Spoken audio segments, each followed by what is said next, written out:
जय श्री राम।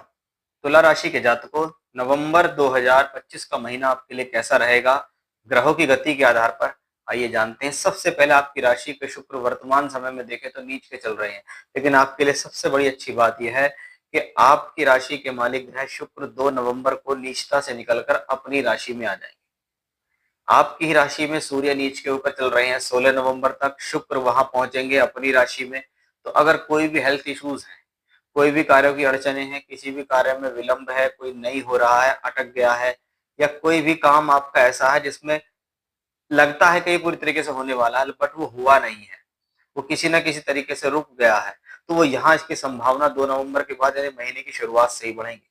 सूर्य नीच के भले ही होंगे लेकिन नीच भंग राजयोग होगा, क्योंकि सूर्य आपके लिए लाभेश है। इसलिए यहाँ पर शुक्र और सूर्य का एक सुंदर धन योग भी बनता दिखाई देगा।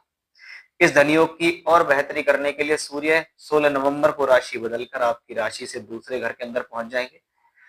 यह स्थिति भी अपने आप में बेहतर है, क्योंकि 11वें घर के मालिक ग्रह दूसरे घर में होंगे। और दूसरा भाव ज्योतिष शास्त्र में धन का भाव है, फाइनेंस का भाव है। आपका पैसा कमाना, आपका पैसा इकट्ठा करना, ये दोनों ही चीजें 11वें और दूसरे घर से देखी जाती है। अब दूसरे घर में पहले ही मंगल बैठे हुए हैं, भाग्य के मालिक बुध भी बैठे हुए हैं, और 16 नवंबर को सूर्य भी वहां पहुंच जाएंगे।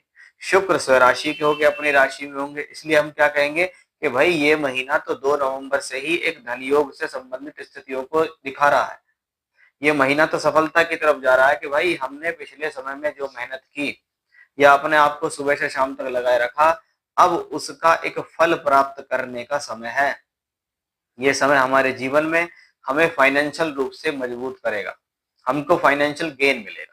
इस गेन में चार चांद लगाने के लिए बृहस्पति की दृष्टि दशम भाव से पड़ रही है। एक तो 10वां भाव जो कि कर्म कार्य क्षेत्र का, एक धन का कारक जो कि उच्च का है, एक वही धन का कारक ग्रह आपके दूसरे घर को देखता है। अगर आप देखें तो आपके दूसरे घर से सूर्य, मंगल, बुध और गुरु जैसे ग्रहों का प्रभाव है, तो वो भी पॉजिटिव है। वहीं उच्च का गुरु आपके वक्री शनि जो कि छठे भाव में चल रहे हैं आपके, उस पर भी दृष्टि देता है, यानी शनि से संबंधित कोई नेगेटिविटी है तो उसको सॉल्व करेगा।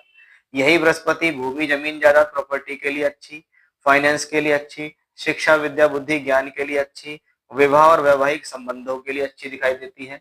यानी इस पूरे महीने में अगर देखें तो जैसे ही महीने की शुरुआत हुई और 2 नवंबर को शुक्र ने राशि बदला, आपकी बहुत सारी प्रॉब्लम्स देखिए धीरे धीरे धीरे करके सॉर्ट आउट होती चली जाएंगी, और आपको खुद लगेगा कि हाँ, कुछ ना कुछ आराम तो मेरे जीवन में आ रहा है।